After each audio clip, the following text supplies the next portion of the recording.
ZTN Prime also managed to speak to the driver of the truck which collided with the Toyota Quantum minibus.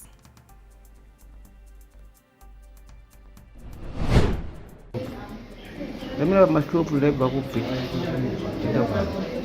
Lamina mashlupu. Mashlupu ndaka mira pepe. Saka sumuka. Saka paka kupane mota yakani sisi. Ndio ndaka sumuka. Saka ndizo mota saka ruwana nayo ire kana siporo saka kupana bani basi. Unakuona mtazamaji kazi kwa kila kana. Kum. Ngeke kwanza mle. Kan panjang pasti pun. Anjing tu buzos, jaga zid tu mereka jaga yang